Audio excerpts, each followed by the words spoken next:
Betya, ganun talaga tumawa yan. Haliksit. Kumbaga sa ano, kala mo kinakalikot ng wetbox niya. Ganun talaga siya tumawa.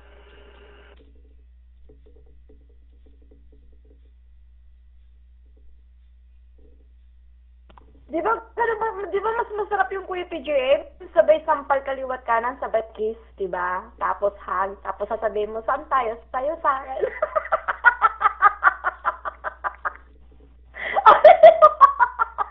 Oh, di ba? Nagkakasundo. At least ano. Sige, no limit na nga eh.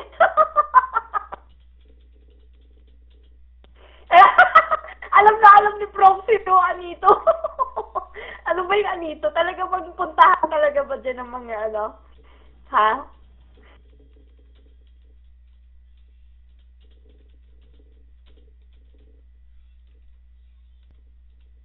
Saan banda ba yung Anito? Saan bang, ano, bakit tinawag nila Anito? Bakit tinawag nila? Sa mga taong di nakikita. Paano hindi nakikita? Ang dami namang hotel nila. Bakit Anito? Bakit po?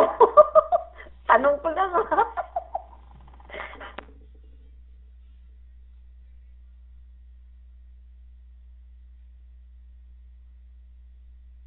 Diba? Ang dami namang hotel, diba? Bakit Anito? Tawag, ang dami namang mga nagka-hotel. Bakit tinatawag ba? Lahat ba ng hotel tinatawag Anito?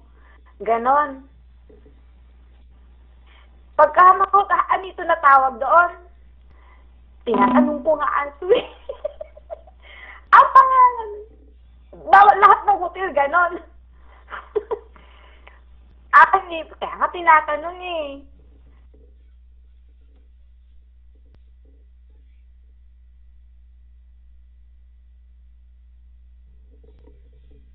Hindi kasi pag sinabing Anito, yun yung mga branch ng ano, mga halimbawa, maraming branch eh, halimbawa, itong Wise, yan, may Wise yan.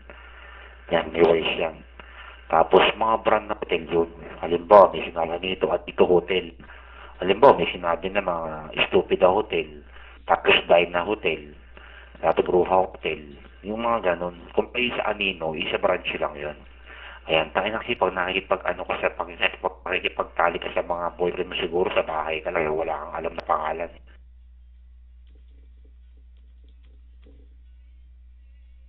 Kasi wala naman ako na ano, 'di ba yung mga Plaza Hotel, 'di ba yung mga Heritage Hotel, 'di ba? Napasi ko. Angel Hotel, Manila Hotel. O, di ba yun? O, di ba yung mga hotel na? Ano ba yung kaya tinatanong ko ano yung Anito eh? Abnormal kaya, hotel nga rin. Di ba yung mga hotel naman maganyan? Ano ka ba? Tinatanong ko nga eh.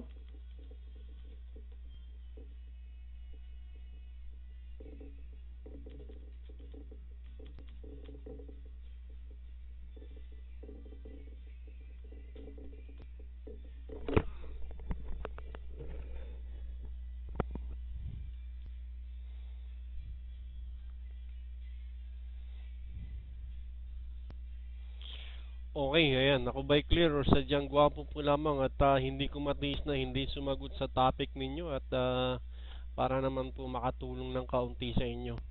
Ayan. Ako ba'y clear or sadyang gwapo po lamang? Ayan. Kumbaga sa ano, yung mga Anito, Wise, mga ano pa ba, Sogo, pang estudyante po yung mga hotel na yan. Ang unang rate po dyan nasa 150 po. At 12 hours yata 350. Ayan. Ganun po yung rates po dyan. At syempre, pag-share po tayo dyan. Pero nung araw, nung nasa probinsya po ako, at ako isang tricycle boy pa nung dati, hindi na po ako nag-hotel. Hindi na po ang pumapasok ng Wise Hotel or Sogo Hotel or Anito Hotel. Ang ginagawa ko po, dinadala ko na lang po sa Memorial Park. Ayan. Doon ko po dinadala yung ano, ang aking girlfriend sa Memorial Park doon sa Mausoleo. Ayan. Doon po medyo malamig na po. At pag humiga po kayo sa anong jeep, Exciting nga yun eh. Biruin mo eh. Nakapatong ka eh. Nanginginig ka sa... Sabi nung girlfriend ko, nakakatakot naman dito. Sabi ko naman, huwag kang matakot sa mga yan. Mga patay na yan. Sa akin ka matakot. Buhay na buhay. Ayan. At tapos nung minsan, kasi nagsawa lang kami sa tricycle eh. Yung tricycle, iba't ibang posisyon na yung ginawa namin doon sa tricycle sa ilalim ng mangga sa may subdivision. Sabihin mo yung tricycle eh, napakaliit nun para madami. Alam mo yung pinakahawakan? Yung manibela? 'Di ba yung tricycle may sandalan yon? Ilagay mo doon sa sa may harap nun. Tapos sakay ka doon sa sakayan, yung sinasakayan ng driver. Tapos iharap mo sa yung babae. Doon mo pakapitin nyo. Hindi yung manibela ipapasok mo, Diyos ko naman. Tapos sa loob. Sa loob, At nagsawa po kami sa tricycle. Ang ginawa po namin pumunta kami dun sa kasi ginagawa pa yung mga yung mga subdivision noon. 'Di ba?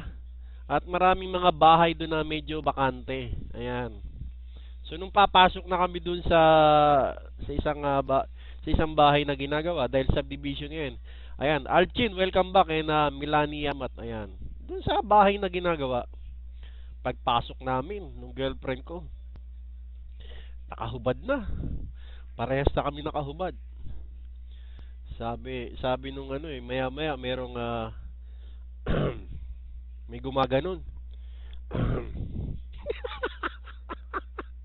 Ako nakapatong na nun. Jeep.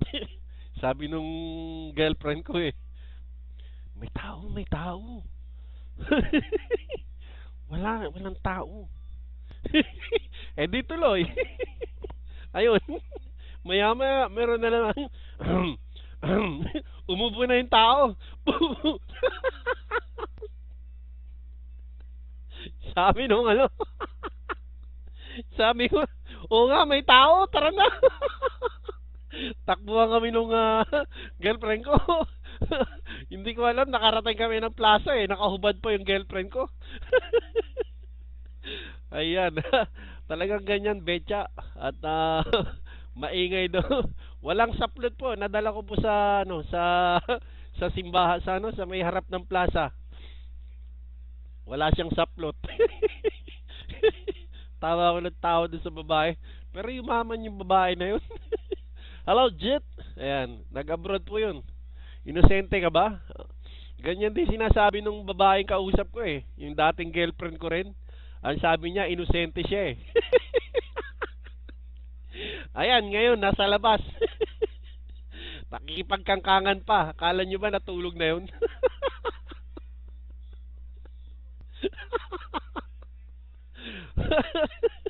Okay, Tahong, welcome back sa'yo. At ako'y bababa lang po ng microphone. Magkantahan na kayo.